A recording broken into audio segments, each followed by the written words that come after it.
Good evening दोस्तों। पिछले week के वीडियो के बाद एक स्टूडेंट ने मुझसे आके पूछा कि सर पढ़ने की बेस्ट टेक्निक क्या है, किसी तरह से याद हो जाए। मुझे ध्यान आया कि अपने क्वेश्चंस बनाने चाहिए जो मैं स्टूडेंट लाइफ में बनाता था, इसलिए मैंने उसको वो टेक्निक बताई कि कंटेंट पढ़ो और अपने क्वेश्चंस भी बनाओ। कुछ उससे पढ़ो, रेडीमेड क्वेश्चंस तो हैं ही, पर आप अपने क्वेश्चन बनाएंगे तो आपको पूरे कंटेंट का आइडिया होगा। अचानक से मुझे ध्यान आया, मैंने कहीं ये एक टेक्निक जो अभी जिसको बहुत एलाबोरेट किया है, सोशल मीडिया पर भी है, गूगल पर है, मैंने सर्च किया SQ3R तो वो मुझे मिला। सेम टेक्निक है, उसको मैंने फिर वीडियो बनाने के लिए उसका कंटेंट लिखा और आज यहाँ पर है।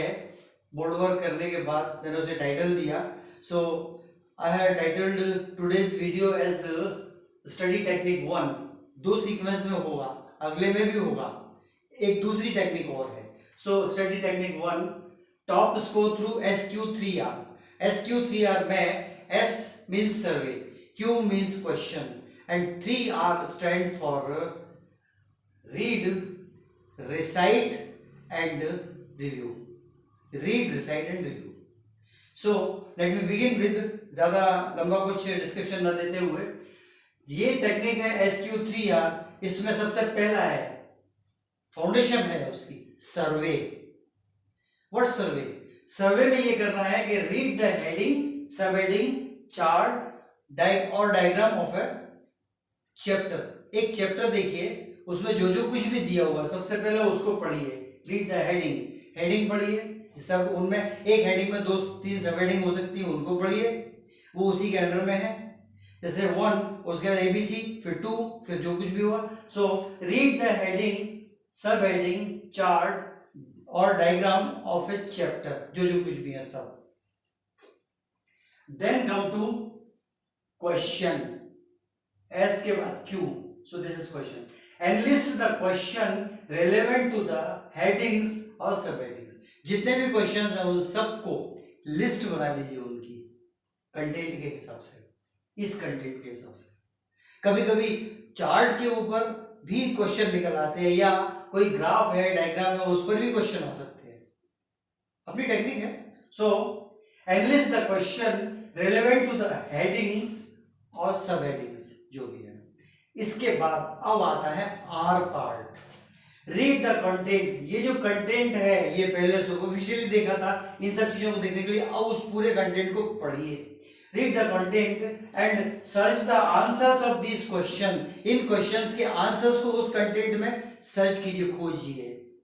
एंड समराइज देम, खोज लिया, पढ़ लिया, अब समरी लिखिए उसका, सब उन आंसर्स का, उस एक पर्टिकुलर आंसर का समरी लिखिए। Summarize them with underlined main point और कीवर्ड्स। जो भी है मेन पॉइंट है, कीवर्ड है, उसको अंडरलाइन करते चलिए समरी में। Now second R। अब आपके सारे क्वेश्चन आंसर तैयार हो गए, तो नाउ रिसाइट दीज आंसर्स। बोल बोल के इनको एक बार पढ़िए। Recite these answers once, twice और थ्राइस। एक बार, 2 बार, 3 बार पढ़िए। तो पहले आपकी 3 स्टडी हो चुकी है। एक हो चुकी है ये, दूसरी हो चुकी है ये क्वेश्चंस बनाने के लिए, और तीसरी हो चुकी है कंटेंट। 3 स्टडी हो गई है, चौथी वो है recite these answers once, twice, thrice. एक बार पढ़ें, दोबारा पढ़ें, तीसरी बार पढ़ें, बोल के पढ़ें। अभी तक आप जो कुछ भी कर रहे थे वो अंदर ही अंदर कुछ मम्बलिंग चल रही होगी, बुदबुदा रहे होंगे या जो भी है, internal mumbling without voice, that's something else, thought process. So अब recite these answers once, twice, recite these answers, एक बार पढ़ लिया, then twice, thrice, और इसके बाद आगे जाए। अब वो उस क्वेश्चन को रिव्यू कीजिए, फिर 2 क्वेश्चन कर लिए तो फर्स्ट और सेकंड को रिव्यू कीजिए, फिर 3 कर लिए तो 1, 2, 3 को रिव्यू कीजिए, एंड सो ऑन। अगर यहाँ आपको आगे पकड़ में आता है, याद हो गया तो ठीक है, वरना अभी उन्हीं पर रहिए। उन्हीं क्वेश्चंस के लिए 1 दिन, 2 दिन या 3 दिन दीजिए, पक्के हो जाएंगे, आई एम श्योर। और जब पक्के हो जाए तो अब ये रिसाइक्लिंग प्रोसेस है टू न्यू चैप्टर, अब अगले चैप्टर के लिए चले जाएंगे जब चैप्टर पूरा कर लेंगे तब, या कोई हेडिंग है दूसरी हेडिंग पर चले जाएंगे। This is all about SQ3R। Now comes method of revision. Revision कैसे करेंगे? उनका रिवीजन करने के लिए हेडिंग या टॉपिक नंबर, हेडिंग होगी या टॉपिक नंबर होगा, टॉपिक, उस पर्टिकुलर टॉपिक को देख लीजिए, उसके जितने भी क्वेश्चन, जैसे 3 क्वेश्चन हैं, उनके 3 क्वेश्चंस के 3 आंसर हैं, तो इन सभी को पहले रिसाइट करना है एक बार रिवीजन के लिए। रिवीजन में पहले को छोड़ दीजिए, रिवीजन में फिर रिसाइट कीजिए, फिर उनको रिव्यू कीजिए सारे को, ऑल दीज। और इसके बाद अब relocated sets to stabilize the answers, memory में उनको स्टेबलाइज करने के लिए उन आंसर्स को उनका रिलोकेशन कीजिए।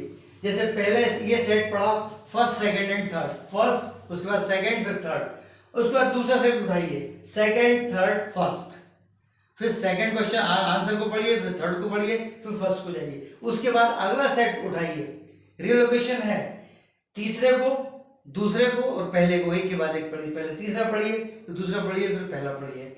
इसके बाद फिर 3, 1, 2 तीसरे को पढ़ के फिर पहले को पढ़िए, फिर दूसरे को पढ़िए, और 2, 1, 3 पहले दूसरे को पढ़िए, फिर पहले को पढ़िए, उसके बाद तीसरे को पढ़िए, एंड एट लास्ट 1, 3, 2, एक के बाद तीसरा, तीसरे के बाद दूसरा। इतनी बार आप पढ़ चुके होंगे। ये सिर्फ इसलिए किया है, उस ऊपर ही दे दिया मैंने, relocated sets to stabilize the answers, memory में आपके आंसर्स को स्टेबलाइज करने के लिए, रिलोकेट करने के लिए, ये आंसर्स को स्टेबलाइज करने के लिए उन आंसर्स का ऑर्डर रिलोकेट करते चलिए, बेस्ट पॉसिबल वे जो मैं भी यूज करता था। सो अगले सेट में, सेकंड सेट में, मतलब टॉपिक 2 में या टॉपिक 3 में, ये सेम ऐसा ही उनमें चलना है। एक एक सेट एक एक के बाद उठाइए। पिछले आंसर्स को आप भूल क्या जाएंगे, आप छोड़ ही देंगे कि अब ये तो याद है, और जब भी कभी फ्री हो कोई भी क्वेश्चन अपने आप से पूछिए और आंसर को मन में बोलते चलिए अंदर ही अंदर। This is SQ3R। इसको इंटरलीविंग टेक्निक भी कहते हैं। इस इंटरलीविंग टेक्निक को लेते हुए मैं अब अगले लेक्चर में, अगले वीडियो में कुछ और बताऊंगा, दूसरी technique. So till that time और कुछ नहीं कहना है मुझे। पसंद आया तो लाइक करें, शेयर करें, और देखें, कमेंट करें, आप पर है। आज इतना ही, मोर नेक्स्ट टाइम। Good night.